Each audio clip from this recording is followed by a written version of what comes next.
नमस्कार। आज हम एक बहुत ही दिलचस्प सफर पर निकल रहे हैं, पदार्थ के बिल्कुल अंदर, मतलब परमाणुओं की दुनिया में। नमस्ते। और इस दुनिया को समझने की जो चाबी है वो है क्वांटम मैकेनिकल मॉडल। ये वो मॉडल है जिसने हमारे पुराने विचारों को मतलब बोहर मॉडल को चुनौती दी। हाँ, बोर मॉडल की कुछ सीमाएं थी जिन्हें ये नया मॉडल दूर करता है। बिल्कुल। और इसने परमाणुओं को देखने का एक बिल्कुल नया, शायद थोड़ा अजीब सा नजरिया दिया। हमारे पास जो स्रोत हैं, वो इसी क्रांतिकारी मॉडल पर ही फोकस करते हैं। ये हमें दिखाते हैं कि कैसे वैज्ञानिकों को लगा कि पिछला मॉडल, बोर वाला, काफी नहीं था, और कैसे क्वांटम मैकेनिक्स, खासकर श्रोडिंगर समीकरण और ऑर्बिटल्स जैसी चीजों के साथ एक ज्यादा गहरी और सच्ची तस्वीर पेश करता है। तो आज इस गहरी बातचीत का लक्ष्य साफ है। पहले तो ये समझना कि बोहर मॉडल में आखिर कमी क्या थी, उसे छोड़ना क्यों पड़ा। सही। श्रोडिंगर समीकरण और वेव फंक्शन ने परमाणुओं के बारे में हमारी समझ को कैसे बदला। हाँ, ये समझना बहुत जरूरी है। और इस सफर की शुरुआत ही एक चौंकाने वाले विचार से होती है। अच्छा। परमाणु की दुनिया हमारी जानी पहचानी रोजमर्रा की दुनिया जैसी बिल्कुल नहीं है। मतलब हमारी दुनिया में चीजें एक तय जगह पर होती हैं, एक तय रास्ते पर चलती हैं। हाँ, जैसे ये मेज यही है। बिल्कुल। लेकिन परमाणु की दुनिया में कण जैसे इलेक्ट्रॉन वो निश्चित रास्तों पर नहीं चलते। वो संभावनाओं के एक धुंधलके में मौजूद होते हैं। संभावनाओं के धुंधलके में, ये सुनने में ही बड़ा अजीब है तो। खैर, पहले उस मॉडल की बात करते हैं जिसे इसने बदला, बोहर मॉडल। वो तो काफी समय तक चला है ना। हाँ, काफी समय तक। उसमें इलेक्ट्रॉन को नाभिक के चारों ओर, जैसे ग्रह सूरज के चारों ओर घूमते हैं, वैसे ही कुछ तय कक्षाओं में घूमता दिखाया गया था। एकदम साफ सुथरी व्यवस्थित तस्वीर। हाँ, स्कूल में पढ़ा था। हाँ। और बोहर का मॉडल अपने समय में एक बड़ी कामयाबी थी। ऐसा नहीं कि वो बेकार था। उसने हाइड्रोजन परमाणु के स्पेक्ट्रम की कुछ खास बातें समझाई भी थी। ओके। लेकिन जल्द ही उसकी नींव हिलने लगी। सबसे बड़ी चुनौती आई हाइजेनबर्ग के अनिश्चितता सिद्धांत से। ओके, हाइजेनबर्ग अनिश्चितता सिद्धांत। ये नाम तो सुना है पर शायद ठीक से समझा नहीं। ये असल में क्या कहता है। ये सिद्धांत वर्नर हाइजेनबर्ग ने दिया था और ये क्वांटम दुनिया की एक बहुत ही बुनियादी बात कहता है। ये कहता है कि आप किसी भी कण, मान लीजिए इलेक्ट्रॉन, की स्थिति यानी वो कहाँ है, और उसका संवेग मतलब उसका मोमेंटम, जो उसकी गति और दिशा से जुड़ा है, इन दोनों को एक ही समय पर पूरी सटीकता से नहीं जान सकते। एक ही समय पर दोनों को नहीं। हाँ, एक साथ नहीं। आप जितनी ज्यादा सटीकता से उसकी स्थिति जानने की कोशिश करेंगे, उतनी ही उसके संवेग में अनिश्चितता बढ़ जाएगी। अच्छा। और अगर आप संवेग को बिल्कुल सटीक माप लेंगे, तो उसकी स्थिति उतनी ही ज्यादा अनिश्चित हो जाएगी। ये कोई हमारी मशीनों की कमी नहीं है, ये प्रकृति का ही नियम है, एक मूलभूत सीमा है। तो अगर मैं इसे ठीक से समझ रही हूँ, बोहर मॉडल जो कह रहा था कि इलेक्ट्रॉन एक निश्चित कक्षा में एक निश्चित गति से घूम रहा है, वो तो हाइजेनबर्ग के सिद्धांत का सीधा सीधा उल्लंघन हुआ। क्योंकि अगर रास्ता और गति दोनों निश्चित हैं, तब तो स्थिति और संवेग दोनों का सटीक पता होना चाहिए। आपने बिल्कुल सही पकड़ा। यही बोहर मॉडल की सबसे बड़ी कमजोरी निकली। वो एक ऐसी तस्वीर दिखा रहा था जो क्वांटम स्तर पर मुमकिन ही नहीं थी। तो ये साफ हो गया कि एक नए मॉडल की जरूरत है। हाँ, बिल्कुल। एक ऐसा मॉडल चाहिए था जो न सिर्फ इस अनिश्चितता को माने, बल्कि पदार्थ की एक और अजीब सी खासियत, उसकी तरंग कण द्वैतता, मतलब वेव पार्टिकल ड्युअलिटी को भी अपने अंदर समेट सके। तरंग कण द्वैतता। अच्छा, ये वो आइडिया है कि इलेक्ट्रॉन जैसे कण कभी कणों की तरह बर्ताव करते हैं तो कभी तरंगों की तरह। हाँ। ये तो और भी उलझाने वाला है। तो लेकिन एक्सपेरिमेंट्स ने इसे बार बार साबित किया है, इलेक्ट्रॉन सिर्फ एक नन्ही सी गेंद नहीं है, उसमें तरंग जैसे गुण भी हैं। तो जो नया मॉडल बनना था, वो ऐसा होना चाहिए था जो इलेक्ट्रॉन की इस दोहरी प्रकृति और अनिश्चितता सिद्धांत दोनों को संभाल सके। और इसी जरूरत ने क्वांटम मैकेनिक्स को जन्म दिया। हाँ, करीब 1926 के आसपास वर्नर हाइजेनबर्ग और इरविन श्रोडिंगर जैसे कई ब्रिलियंट लोगों ने इस नई फिजिक्स की नींव रखी। श्रोडिंगर का नाम तो बहुत सुना है। हाँ, और इरविन श्रोडिंगर ने एक ऐसा समीकरण दिया जो क्वांटम मैकेनिक्स का, आप कह सकते हैं, एक स्तंभ बन गया।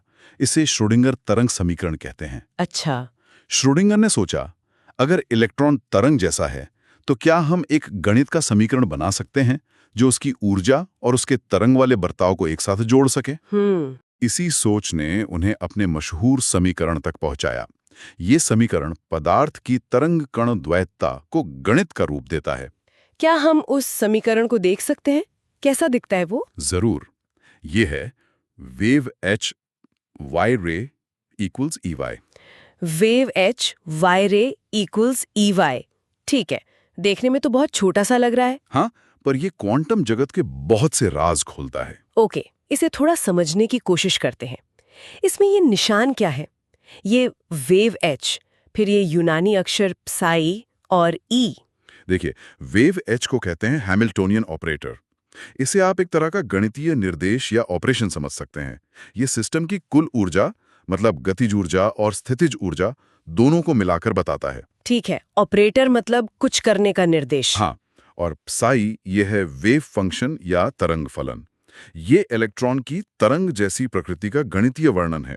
ये बताता है कि इलेक्ट्रॉन की तरंग स्पेस में कैसे फैली हुई है। Wave function.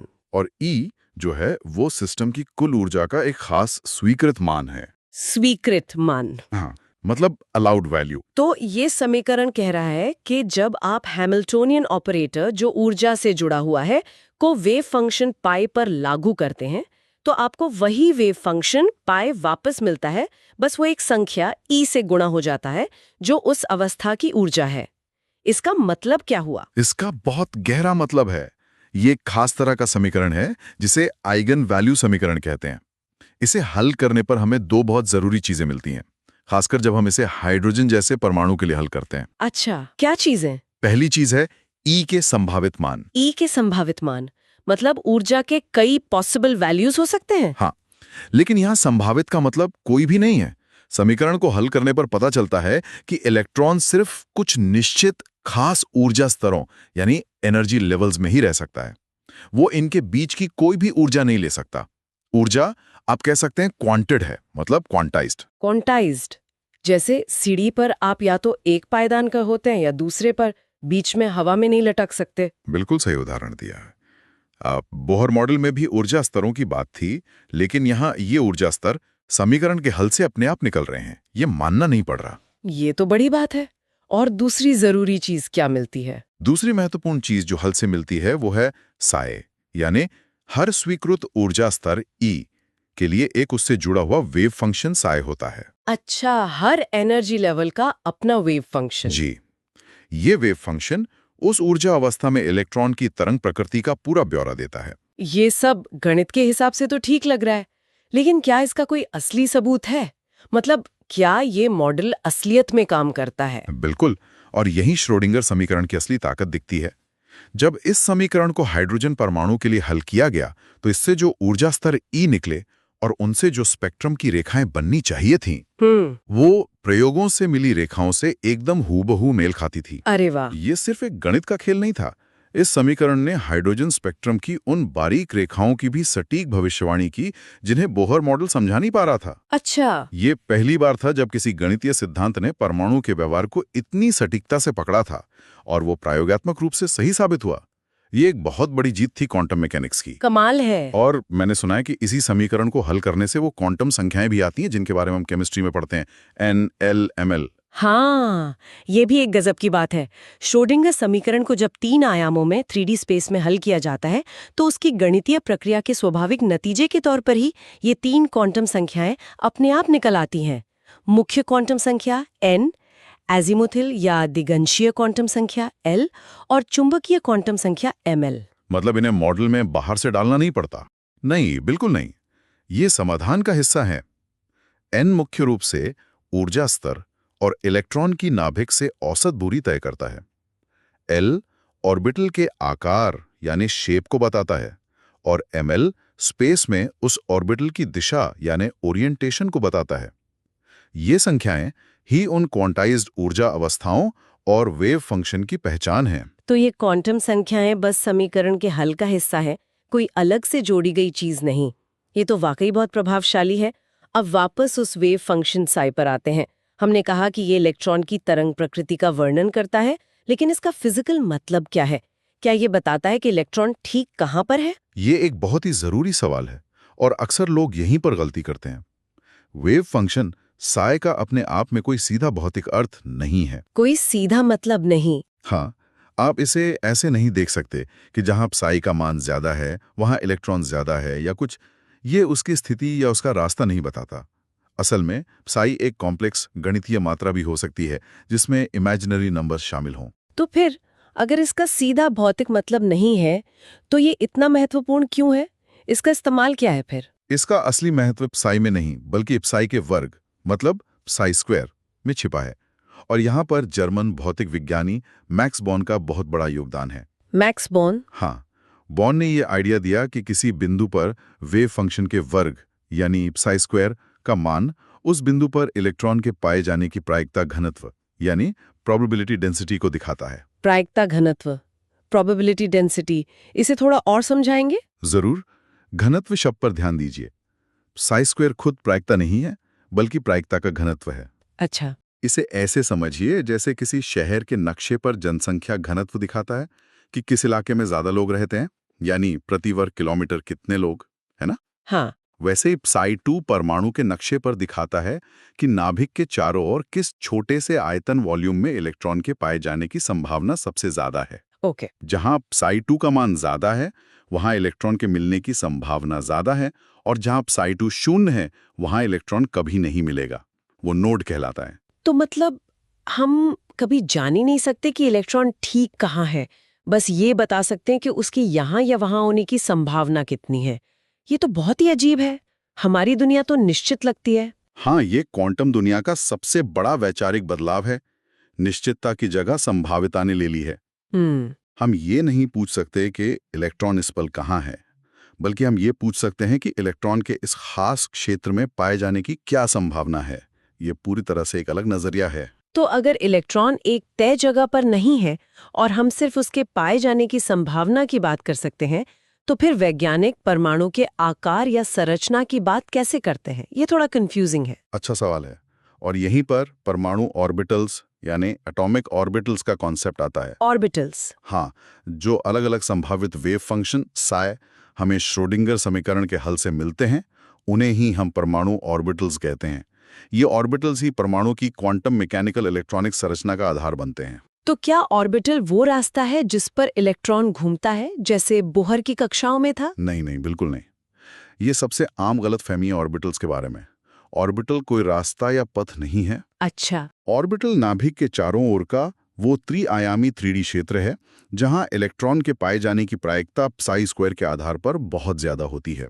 आमतौर पर हम उस क्षेत्र की कल्पना करते हैं जहां इलेक्ट्रॉन के मिलने की संभावना 90% या 95% हो। तो ये इलेक्ट्रॉन का इलाका है, उसका ट्रैक नहीं। हाँ, बिल्कुल सही समझा आपने। ये इलेक्ट्रॉन का घर या इलाका है, न कि उसका दौड़ने का ट्रैक। तो ऑर्बिटल एक तरह का संभावना तक का नक्शा हुआ। हाँ, आप ऐसा कह सकते हैं। और ये ऑर्बिटल्स अलग अलग ऊर्जाओं जो n पर निर्भर करती हैं, अलग अलग आकार जो l पर निर्भर करते हैं, और स्पेस में अलग अलग दिशाओं जो ml पर निर्भर करती हैं के होते हैं। जैसे वो s, p, d, f orbital? जी हाँ, जैसे l बराबर 0 के लिए हमें गोलाकार s ऑर्बिटल मिलते हैं।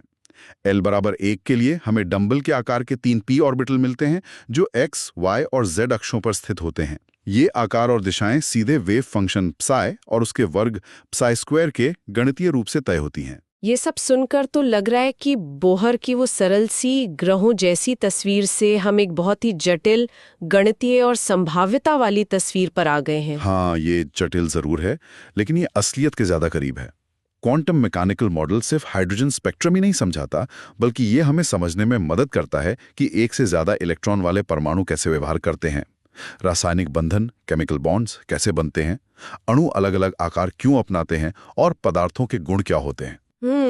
ये आज के रसायन विज्ञान, पदार्थ विज्ञान और यहाँ तक कि आणविक जीव विज्ञान की भी नींव है। तो अगर हम आज की इस पूरी बातचीत को समेटें, हमने बोहर मॉडल की सीमाओं से शुरुआत की, खासकर हाइजेनबर्ग अनिश्चितता सिद्धांत के साथ उसका टकराव। हाँ, जिसने एक नए मॉडल की जरूरत पैदा की। फिर हमने क्वांटम मैकेनिक्स और उसके केंद्रीय समीकरण श्रोडिंगर समीकरण H psi = E psi की बात की। हमने देखा कि इसे हल करने से क्वांटाइज्ड ऊर्जा स्तर E और वेव फंक्शन psi मिलते हैं, और क्वांटम संख्याएं भी अपने आप निकल आती हैं। और सबसे जरूरी बात, हमने वेव फंक्शन psi के सीधे भौतिक अर्थ न होने पर जोर दिया, लेकिन उसके वर्ग psi स्क्वायर के महत्व को समझा। हाँ, कि psi स्क्वायर हमें किसी जगह पर इलेक्ट्रॉन के पाए जाने की प्रायिकता घनत्व बताता है। अंत में इसी संभाव्यता वाली व्याख्या से परमाणु ऑर्बिटल्स का कॉन्सेप्ट निकला, जो निश्चित रास्ते नहीं बल्कि नाभिक के चारों ओर इलेक्ट्रॉन के पाए जाने की ज्यादा संभावना वाले 3D क्षेत्र हैं, जिनके अलग अलग आकार और दिशाएं होती हैं। ये वाकई सोचने पर मजबूर करता है। ये क्वांटम मॉडल हमारी रोजमर्रा की सहज बुद्धि को कितनी गहराई से चुनौती देता है। बिल्कुल। हमारी दुनिया में चीजें या तो यहाँ होती हैं या वहाँ, उनका एक निश्चित स्थान होता है। पर परमाणु के स्तर पर कणों का अस्तित्व ही संभावनाओं के एक जाल में बुना हुआ सा लगता है। हाँ, और ये एक बहुत बड़ा बदलाव है। हम नियतात्मक भौतिकी से, जहां हर कारण का एक निश्चित प्रभाव होता है और सब कुछ पहले से तय लगता है, एक मौलिक रूप से संभाव्य भौतिकी की ओर बढ़े हैं। तो ये सवाल उठता है। हाँ, ये सवाल खड़ा होता है, क्या ब्रह्मांड अपने सबसे बुनियादी स्तर पर संभाव्य है? क्या निश्चितता महज एक बड़े पैमाने पर उभरने वाला भ्रम है, जबकि असलियत संभावनाओं के खेल पर आधारित है? ये विचार कि सब कुछ, हम और हमारे आसपास की दुनिया, इन अजीब क्वांटम संभावनाओं के नियमों पर टिकी है, ये सच में दिमाग घुमा देने वाला है। बिल्कुल। ये हमें ब्रह्मांड की प्रकृति के बारे में बहुत गहराई से सोचने पर मजबूर करता है। इस बेहद ज्ञानवर्धक और विचार जगाने वाली बातचीत के लिए बहुत बहुत धन्यवाद। मुझे भी इस चर्चा में बहुत मजा आया। धन्यवाद।